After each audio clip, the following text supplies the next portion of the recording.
Ceci est un livre audio autogénéré par Google. PREMIERE partie. Chapitre 1. Botanique. Les 4 ESPECES de cèdre, Atlas, Liban, Himalaya, Chypre. Dans ce qui suit, nous essaierons de traiter les divers aspects du cèdre et de transmettre les connaissances scientifiques et techniques acquises sur les 4 espèces et surtout sur le cèdre de l'Atlas. Ce dernier a pris une ampleur considérable en France grâce à l'affinité écologique existant entre ses pays d'origine, Maroc et Algérie, et son pays d'adoption, la France. Son importance économique grandissante et son extension considérable sont des atouts pour son avenir. Cependant, nous avons pensé qu'il ne faut pas négliger complètement les 3 autres espèces, Liban, Himalaya et Chypre. En effet, les 2 premières offrent une certaine complémentarité au cèdre de l'Atlas, malgré leur faible occupation du sol actuellement. Quant au cèdre de Chypre, il est extrêmement difficile de voir la situation clairement. Il est vrai que cette essence est pratiquement inexistante dans les plantations forestières. Toutefois, nous avons quelques résultats à communiquer. 1.1. Botanique. Si des arbres ont connu une renommée prestigieuse dans les temps les plus reculés, ce sont bien les cèdres. Le genre Cedrus fait partie de l'embranchement des spermatophytes, plantes à semences, sous-embranchement des gymnospermes, plantes à ovules nus, au groupe de conifères, arbres qui portent des cônes, de la famille des pinacées pins et de la sous-famille des abiétacées sapins. Il comprend 4 espèces, Link 1841. On dit aussi que le cèdre est un résineux puisque les différentes parties de l'arbre contiennent de la résine. Toutefois, il existe une différence quant au bois. Celui des pins a des canaux résinifères, alors que celui du cèdre est sans canaux et tout imprégné de résine.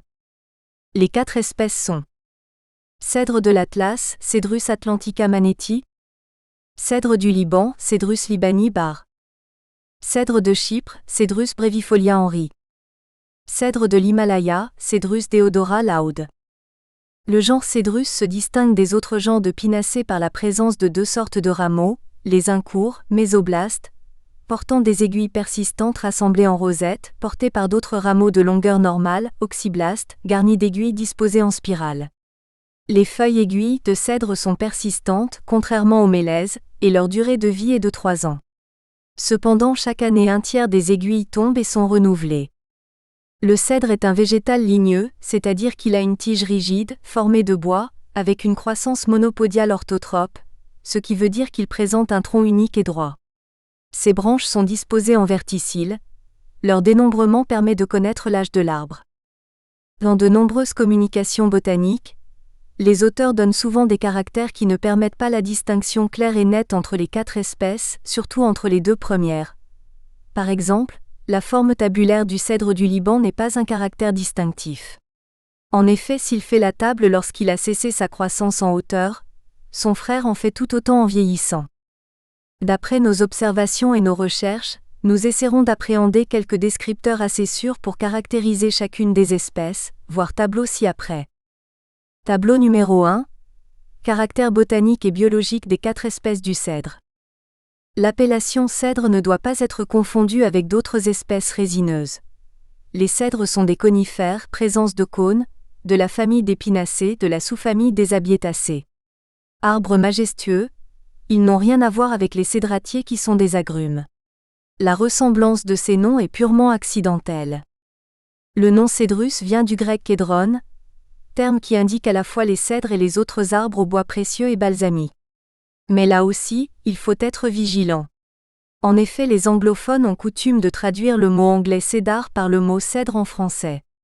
C'est commettre une erreur car le mot cédar, aux États-Unis par exemple, s'applique à diverses espèces résineuses de la famille des Cupressacées. Il est généralement précédé d'un qualificatif précisant l'espèce en question.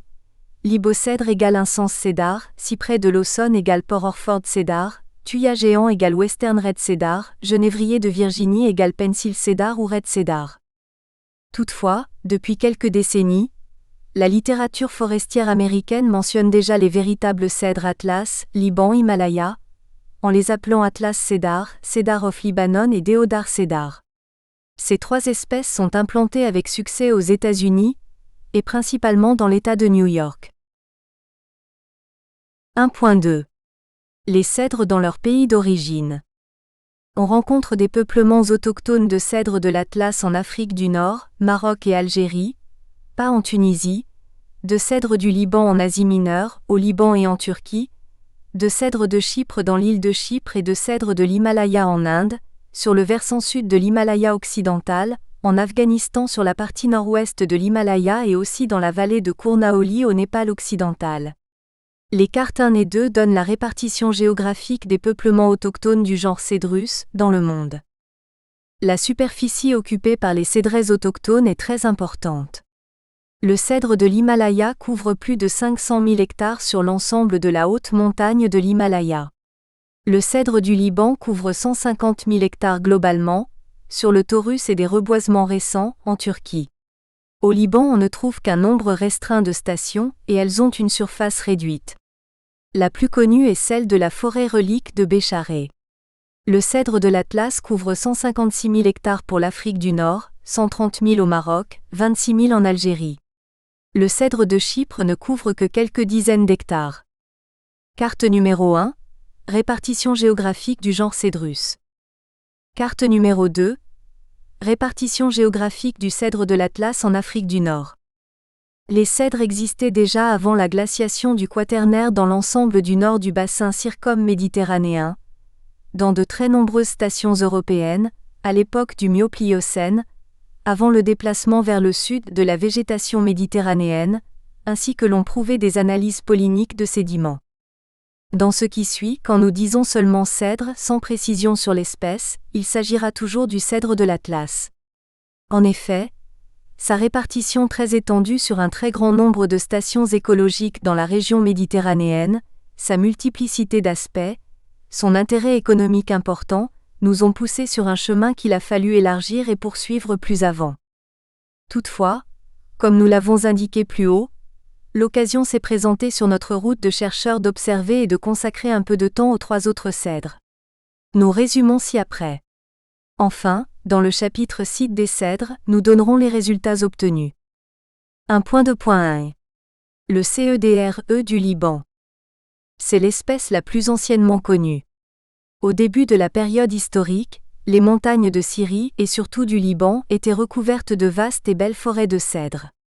C'est d'elles que les Égyptiens, plusieurs milliers d'années avant l'ère chrétienne, tiraient tout le bois d'œuvre qui leur était nécessaire et dont on retrouve encore tant d'exemplaires intacts dans les beaux sarcophages ornés de peintures. Les pharaons, lors de leur lutte incessante avec les roitelets syriens, ne manquaient jamais de leur imposer un lourd tribut en bois de cèdre. Actuellement, au Liban, la surface attribuée au cèdre n'est que de 1700 hectares, ce qui correspond à 4% des 44 700 hectares de surface totale boisée. Dans la fameuse cédraie de Bécharès, d'après les derniers renseignements, il y a 375 cèdres géants, 2 arbres trimillénaires, 10 millénaires et 363 plusieurs fois centenaires. En Turquie, la superficie occupée par le cèdre du Liban est très vaste avec 99 325 hectares de cédrés purs, naturels, décomposés ainsi. 67 850 hectares de cédrés dans des conditions normales et 31 475 hectares de cédrés dégradés. À cela il faut ajouter 61 611 hectares de reboisement, ayant eu lieu entre 1983 et 1989. Donc la surface totale du cèdre en Turquie dépasse largement les 150 000 hectares. Le cèdre du Liban orne nos parcs depuis 150 ans environ, voir photo numéro 2. Partout il atteint une taille respectable. Dans le massif du Prieuré d'Ardennes, à Saint-Michel l'Observatoire 04, Liban et Atlas se côtoient. Quelques grands arbres de plus de 4 mètres de circonférence et de 34 mètres de hauteur à l'âge de 134 ans, voir photo numéro 3, témoignent de l'introduction ancienne du Liban alors que l'Atlas vient le rejoindre plus tard. La majeure partie de ces 20 hectares est occupée par le Liban de 2e génération, âgé actuellement d'une centaine d'années. Un dispositif expérimental fut installé dans ce peuplement en 1960. Nous donnerons quelques résultats dans le chapitre Données dendrométriques dans les places d'expérience importantes.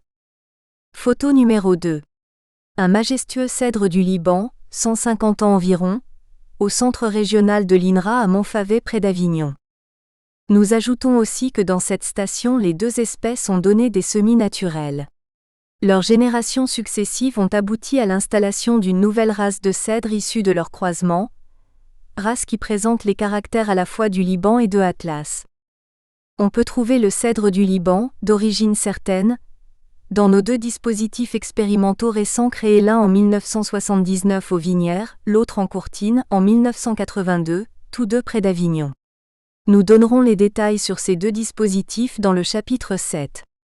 D'autres dispositifs ont été installés à Rusca, 83, par l'unité de recherche du service d'amélioration des arbres forestiers de l'INRA.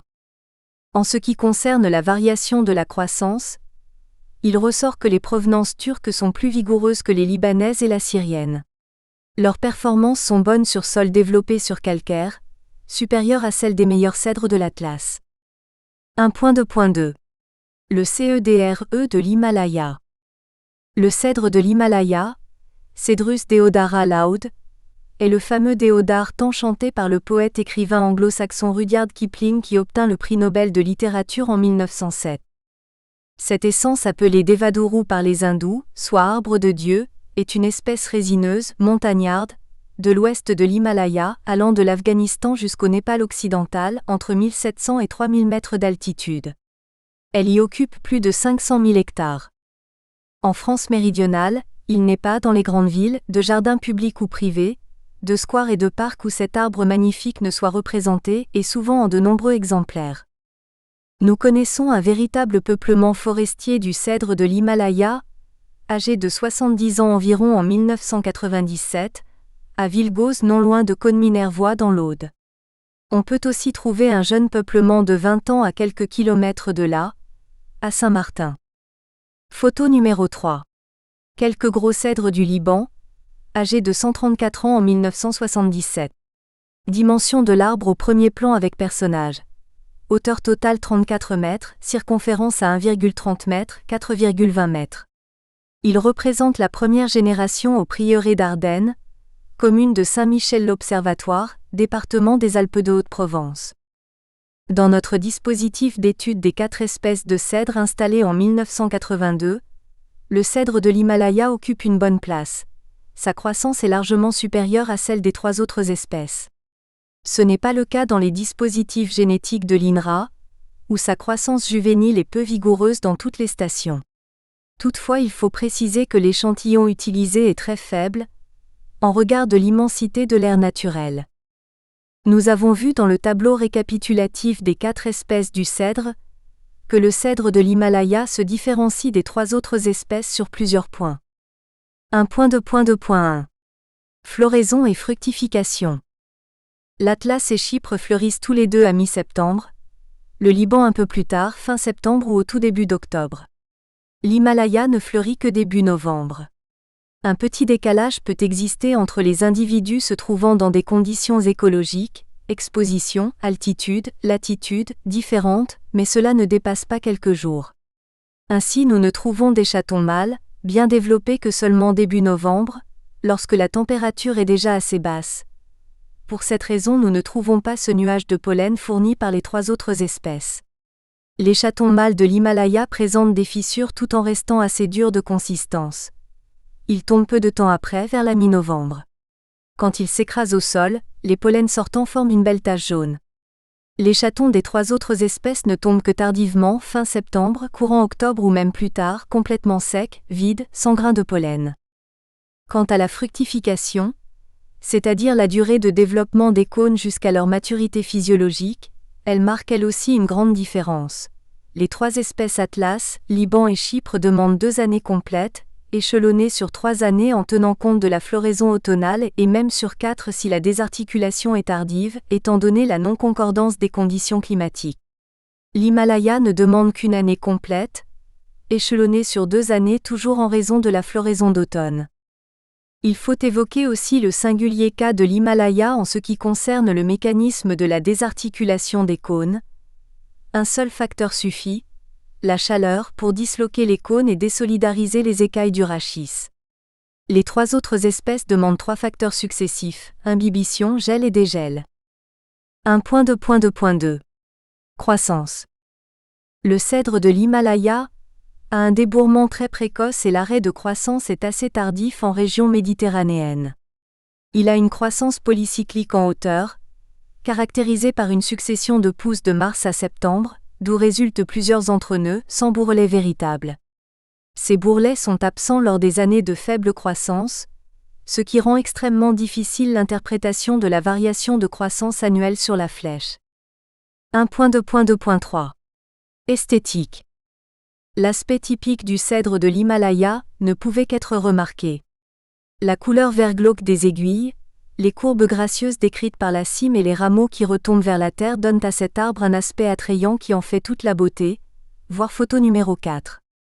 Lorsque par une belle matinée, 1000 gouttes de rosée perlent au bout de ses aiguilles et de ses bourgeons cachés au fond des rosettes, tandis que les rayons du soleil levant se jouent à travers cette fraîche verdure, la vue d'un jeune déodare est vraiment un délicieux spectacle. 1.2.3 Le CEDRE de Chypre. Aujourd'hui encore on ne trouve le cèdre de Chypre que dans quelques arboretums ou terrains expérimentaux de la France méridionale. Les résultats obtenus par nos observations et nos essais contredisent, perturbent et inversent l'opinion formée sur lui jusqu'à présent. De nombreux forestiers, chercheurs et écrivains ont jugé cette essence sans intérêt forestier, sa taille en hauteur ne dépasse pas les 15 mètres.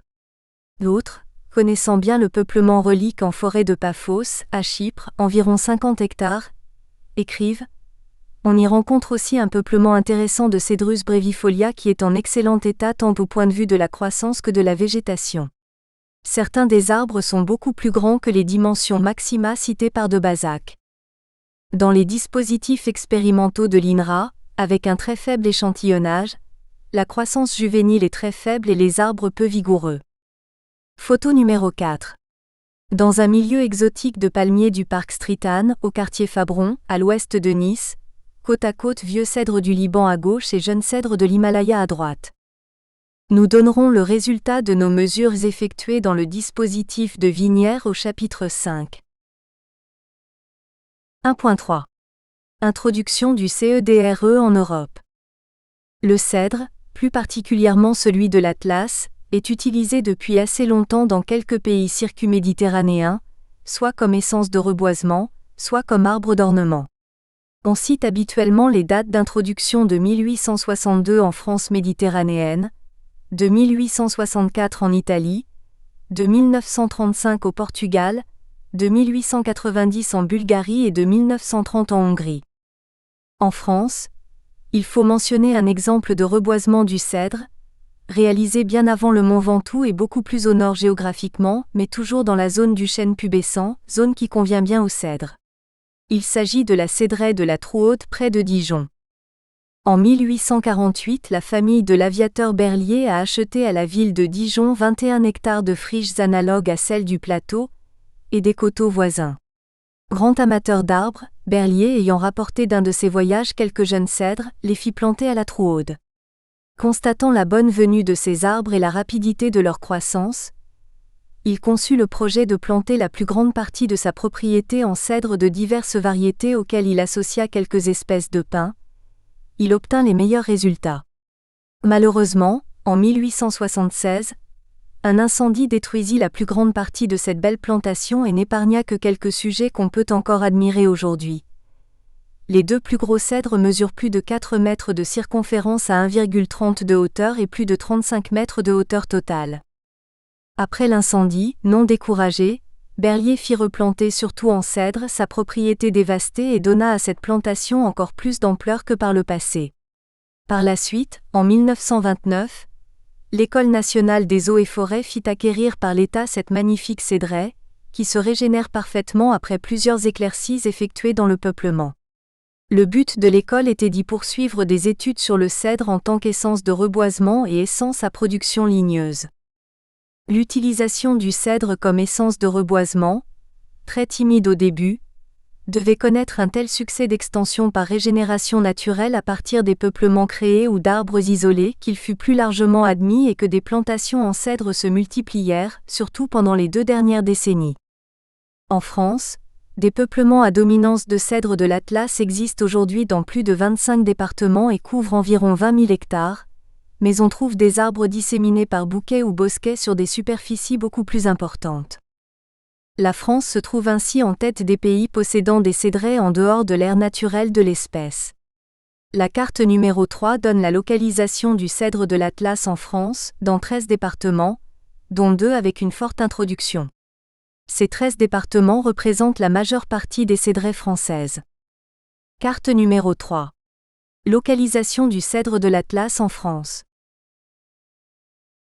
Chapitre 2. Floraison, fructification, graines, conservation. 2.1.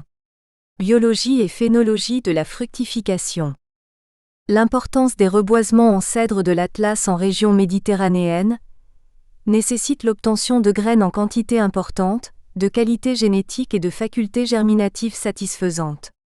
Pour atteindre ces objectifs, il fallait d'abord acquérir des connaissances sur la biologie florale et le cycle de développement des cônes, proposer une législation, code forestier, sur la provenance des graines et enfin formuler l'obligation de ne récolter que dans les cédrets classés. Les arrêtés ministériels de 1982 et de 1983 ont créé 3 régions de provenance avec 49 peuplements, couvrant au total 1364 hectares. Voici la répartition régionale des peuplements classés. Par fructification, nous entendons le cycle de développement complet de la reproduction sexuée, de l'apparition des fleurs à la désarticulation des cônes, en passant par la fécondation et la maturation des graines. Nous précisons à nouveau que le cèdre fait partie de la classe des gymnospermes, plantes à ovules nus, du groupe des conifères, arbres portant des cônes. Il est monoïque, donc fleurs mâles et fleurs femelles sont sur le même arbre, cependant ceci est plutôt rare. Nous observons plutôt une dioïcité apparente, c'est-à-dire que les fleurs mâles, chatons, et les inflorescences femelles sont séparées par arbre ou bien par rameaux. Ainsi nous trouvons souvent des arbres qui ne portent jamais de fleurs mâles et d'autres qui ne portent jamais de cônes femelles. Voir photo numéro 5. La séparation peut se faire aussi par rameaux au niveau de la cime. Les organes de reproduction apparaissent sur des rameaux courts d'âge varié. La figure numéro 1 illustre le cycle de développement du cèdre de l'Atlas, espèce la plus connue et la mieux étudiée en France.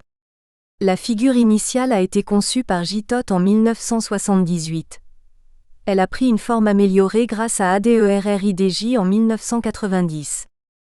Photo numéro 5. 2 cèdres d'apparence dioïque, le cèdre est monoïque en principe, ne portant que des chatons mâles. La photo est prise mi-septembre, époque de floraison donc de dispersion du pollen du cèdre de l'Atlas. Site côté barrage de la Meuse à Gignac dans l'Hérault. Figure numéro 1. Cycle de reproduction du cèdre de l'Atlas, Cedrus atlantica maneti. La fleur mâle apparaît fin juin de l'année N, N représente l'année de la floraison, sous la forme d'un bourgeon arrondi, vert tendre, de quelques millimètres au cœur d'une rosette d'aiguille. Elle croît progressivement jusqu'à sa taille définitive, 1 cm de diamètre et 4 à 5 cm de longueur, atteinte début septembre, en devenant jaune verdâtre. Elle arrive à maturité à la mi-septembre, moment où elle s'ouvre pour confier au vent ses grains de pollen, pollinisation anémophile, puis sèche assez lentement pour tomber pendant l'automne ou l'hiver. Exception faite pour le cèdre de l'Himalaya, qui a une pollinisation seulement début novembre. Nous espérons que vous avez apprécié cet aperçu. Pour continuer à écouter ce livre audio sur Google Play Livres, utilisez le lien dans la description de la vidéo.